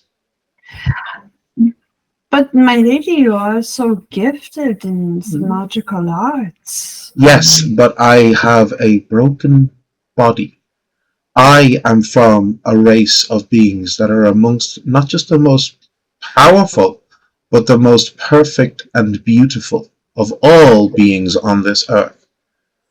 Well, who is to say what perfection is, Those that are perfect. And the reality is that you must understand, my affliction, I suppose, if you want to call it that, is practically unheard of amongst my kin. There are a small number of diseases that can make us sick, but even they are exceptionally rare. It is exceptionally rare for one of us, like outside of grievous injury in battle,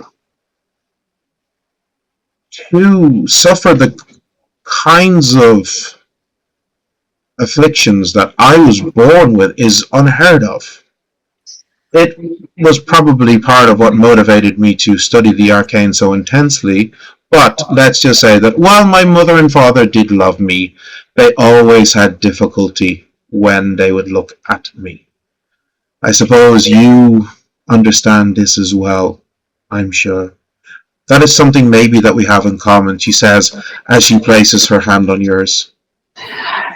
Sylvia is just like, I never fucking told you about the burns, what the fuck? No, but you've told her about the dragon. So she is a super intelligent person. You faced a fucking dragon, you're gonna get burned.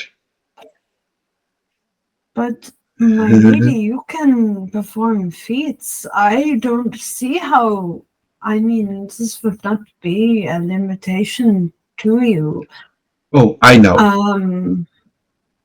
You can still do everything. Surely, if it's magic, you could do anything required. Oh, do not get wrong. No, do not mistake me, Sylvia. It did take me many centuries. But I no longer would look at myself in the mirror and see a broken creature. I see my power, I see my strength. I know my worth, I know my beauty. It did take me some time, but I did see the beauty within, and the power and strength within. And she takes your other hand and she's holding the two of them to hers now. The chair automatically just coming in a bit closer, her knees touching yours, and she says, I hope that someday you can see your beauty and strength as well. The nature in which I would have been broken is quite different to you, of course. I think your affliction is one that many would find more difficult to recover from than mine. No, and I think,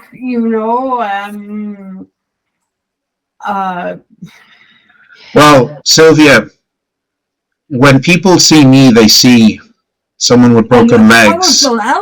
No, they see some maybe, but they see someone with broken legs. When somebody sees you, once they get to know you, they see a powerful woman with a broken heart. Yeah, I can cover everything with a fine gown, and people won't see. In my case, it is easier to hide. You are not that good at hiding it. I am sorry, my dear, but you really are not. Your heart is on the sleeve, even if it is broken. I hope that someday you can repair it. Perhaps I can help. Well, the Dryad did say that my heart could heal if I allowed it to. I don't want it to stay broken, of course. It's not like I say, I want to keep all of this, pain, but it is what it is, I suppose. As you're saying that, one of her hands are clasping yours, and one of them comes up and just softly cups your cheek. Oh my God! I'm sure that we can help you grow together. But it is getting quite late, and you must be tired. Please, there are rooms ready for you upstairs. Rooms? All right. Okay. Yeah. I am not prepared for this. I don't have fucking sleepwear or anything. Fuck me. I don't even have a She'll have that. The room is set out, I'm sure. Mm-hmm. Oh man. What is happening? Okay. All right. You are very gracious for your hospitality. You are very gracious for keeping me company. Oh, for the next 100 years.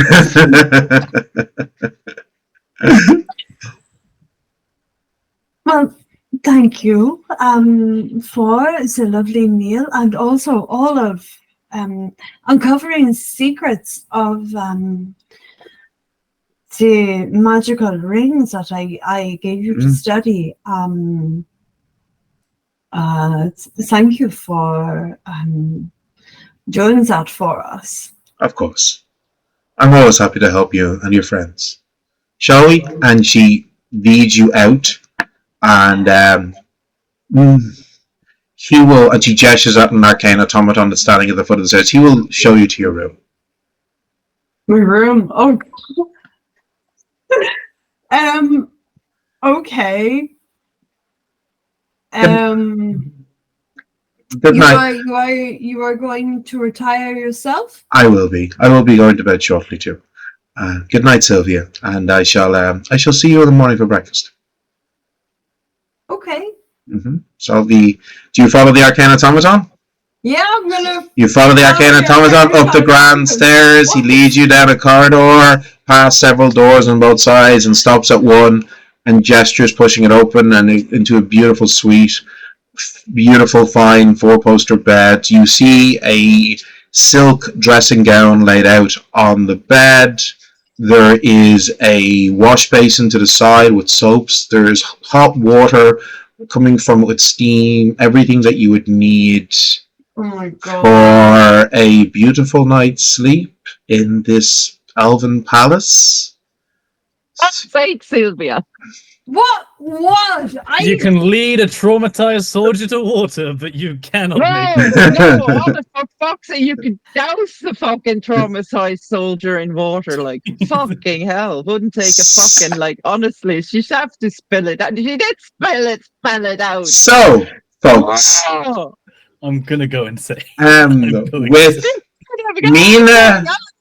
Mina, Annalise, and Justine having a wonderful night at a lock-in. I genuinely thought Sylvia was Sylvia, gonna lock in. Yeah. Sylvia going to bed in the softest bed you have ever slept in your life. Beautiful silk nightgown caressing your skin. Memories of the beautiful elf's soft hands cupping your cheek. As slumber finally takes you, I think this is a perfect place to pause in I think our it's actually story. going to be quite a while before Sylvia falls asleep. Well, you actually know you. So this is the you actually you had like nearly 7 glasses of wine. Your brain is going a mile a minute, but you very quickly fall unconscious. So, thank you everybody for joining us and our disaster lesbian. We shall see you all next week, same bad time, same bad channel. Good night, all. Bye. Bye. It's like 2 a.m. in the Fucking lock-in, hell, and like, someone just goes, Sylvia, "Do you think she's coming home?" literally been like, don't fuck this up. Don't fuck this up. Don't. Do you fuck think this up. we're coming And home? I still fucked it Yeah, up. we're sleeping in the lock-in. Oh, you're sleeping in the airport. Yeah, you're gonna sleep in there. Yeah, you'll be perfectly safe. No worries. Oh, for sure. But you're sleeping in there. No, we're not making out that No. I'm literally like, I was thinking of, don't fuck this up. Don't fuck it up. And I still fucked it up. Yes, you did. No, I'm insane for it, but this is the infinitely funnier and better option because you're gonna come back and tell us what was in the dinner and what she said, and we're gonna be like, and then I'm dead. Oh, yeah. I think even Mina, who never fucking gets any No. of this shit, will be like, for fuck's sake. So Polina is literally about to pass out from exhaustion. Are people free this Friday to do a fireside chat? No. Okay, right. Well, depends on the time.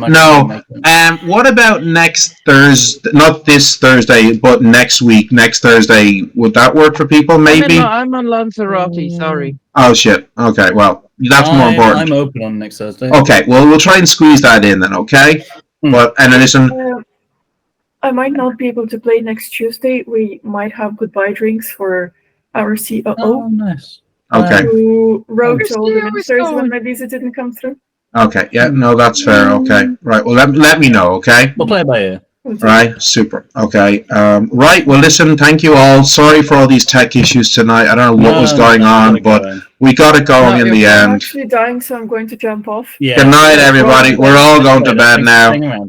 So, talk to you all soon, guys. Susie, you were a disaster lesbian. Bye. My God. Just watch the video back and watch us. Yes. Good God.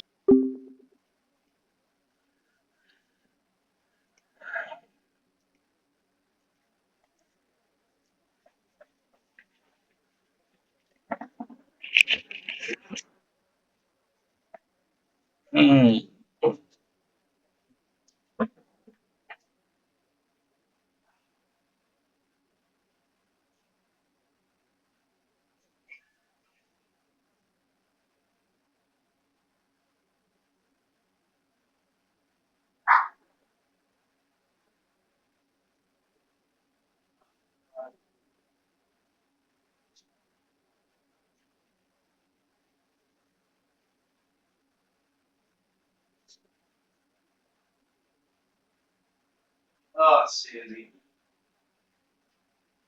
Sorry? Sorry, Mother, what did you say? Oh, yeah, of course.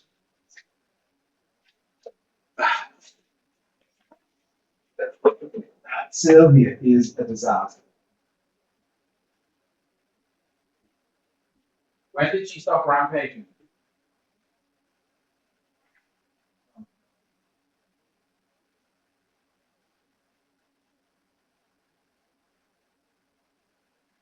Right there.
She's the one's right. That's frustrating.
Oh, I agree.